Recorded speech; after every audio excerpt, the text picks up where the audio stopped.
maa ngi door a jóge donc ci juge bi xam ngeen li ma fi indi samay waxu démb moom lañ ma fi indee mais puisque dossier bi dafa nekk en instruction li ma leen ko waxee woon bu le passé rek je suis un homme respectueux des institutions. J'ai été un ancien ministre, un ancien président de la commission, un ancien premier ministre. mënuma lu dul dëggal loolu ci sama parti dëggalaat loolu bu ma génnee mu nekk sama doxalin ak sama defin ak sama jëfin ma bëgg di respecter toujours kàddu moo tax dossier boobu bu ngeen ma ci waxee du ma ci mun a wax li ma mun a wax nag mooy ci Sénégalu tey Sénégal ñëpp am nañ njaxare ci li xew te musula xew ci sunu réew mooy ay doomu ndey bokk ndey ak baay ay forces de défense et de sécurité nga xam ne sunuy doom lañu sunuy rakk lañu sunuy frère lañu ay sénégalais yeneen yi nga xam ne ñooñu ñoo bokk ñooñu di jàmmaarloo ay jàmbur sax mun naa ne mën nañ jóge sax bitim réew dugg ci loolu di def lu ko sul noonu loolu yëpp nit ñëpp xam nañ li ko waral te man samay wax duma ko nëbb président Macky Sall moo ko waral parce que nit boo nekkee njiitu réew da ngay am courage am dal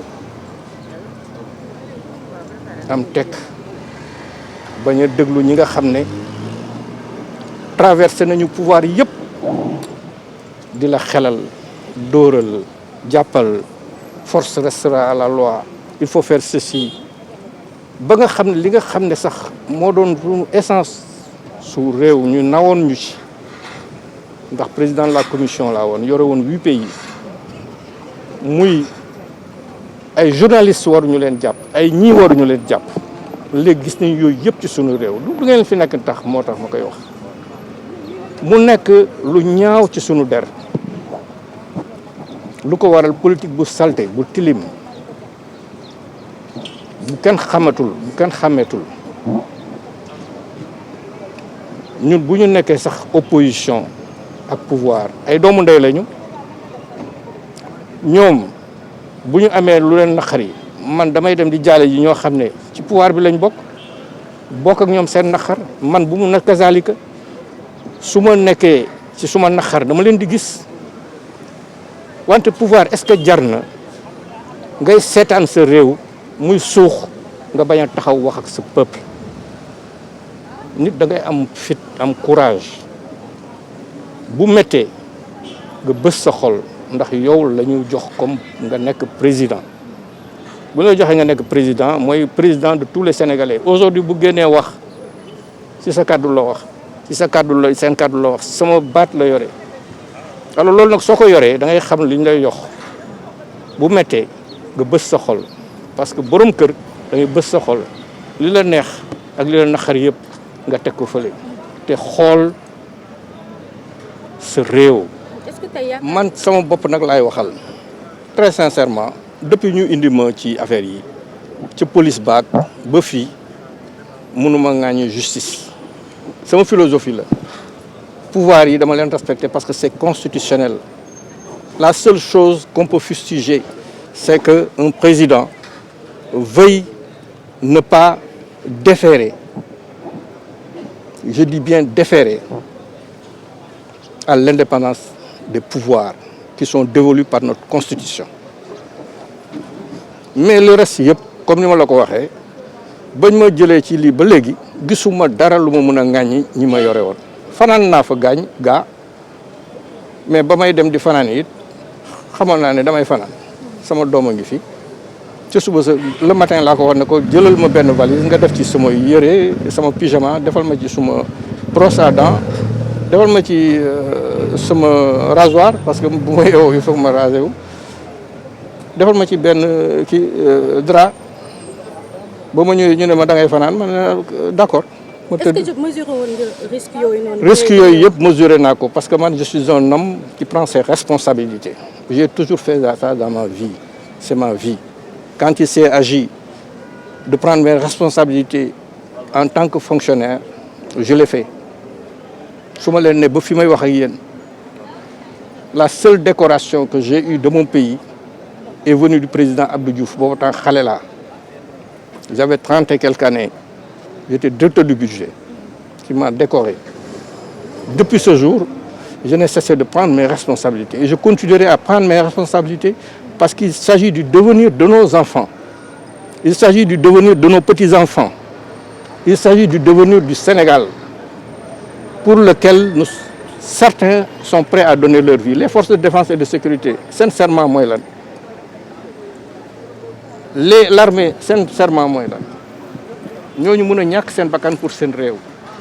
Donc, motax limay ñaan moy ñu apaiser wu. Mom su bëggul apaiser wu sax ñun nañu apaiser wu. Won ko benen doxalin. Moy doxalinu ñoo bokk ndey, ñoo bokk baay. Force de défense et de sécurité yi ñu def ndank. Ñi nga xamné ñoo nek ci kujje politique yi ñu def ndank parce que des deux côtés man wax deug rek lay def. Des deux côtés il y a des problèmes. Donc ñun nañ tok ci suñu biir ñu waxtaan. Kérok woté na fi waxtaan. Waxtaan bo xamné da nga wo ñëpp ñu lay tag di la nangam ak nangam ak nangam. Lolu waxtaan la. Defuma référence ak procès ki wala këlé. Dama né Sénégal pour mu baax il faut que ay domam waxtaan. Pour ay domam waxtaan, il faut que ñu waxtaan dans la vérité. Il faut que les gens soient sincères dans ce qu'ils font. Mais quand ils font des choses pour empêcher ou pour créer des problèmes à une autre personne, quelle qu'elle soit, je ne suis pas d'accord. Dama ne wax naa ci dialogue bi ba pare nee naa la man dialogue boo xam ne la ngay ñëw pour ñu tagg la bokkuma sa. En français s'il vous plaît. Dégg nga li ma bëgg ce que je veux un dialogue sincère où les gens sont venus sans arrière-pensée. Tout le monde sait aujourd'hui que les grandes guerres se sont terminées où? Pas de négociations. Est-ce que nous sommes en guerre? Nous ne sommes pas en guerre. Nous sommes en conflit politique. Et quand on est en conflit politique, il faut que celui qui est dépositaire, je dis bien dépositaire, du mandat des Sénégalais par les urnes, en l'occurrence le président de la République, c'est lui qui doit savoir qu'il est le président de tous les Sénégalais. C'est lui qui doit avoir le courage de ne pas écouter les gens qui lui disent prenez celui-là, prenez celui-là. Moi, ma personne n'est pas importante. On m'a mis dans cette situation, ça me fait ni chaud ni froid. Vous comprenez? Mais le problème, c'est le Sénégal et les Sénégalais. Nous sommes en train d'aller vers une dérive. Moi, j'ai géré des pays où il y a eu des conflits importants. J'ai vu ce que ça a été.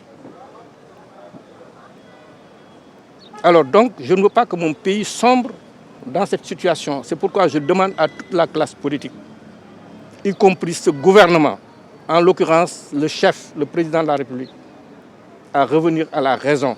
Que nous tous nous revenions à la raison. Que nous tempérions nos ardeurs. Que nous soyons ce que nous sommes, de vrais Sénégalais. Tirés de notre culture. Que les personnalités coutumières soient respectées. Je dis bien respectées. Kan moo fi amul sëriñ fii wax leen ma ko yéen ñi amu leen sëriñ bu ngeen di dem yéen ñëpp ku ci dem sukk ci sëriñ waaw ñooñu dañu jox seen cër ñaan leen ñu dimbali ñu ci lii parce que ci musiba lañ jëm.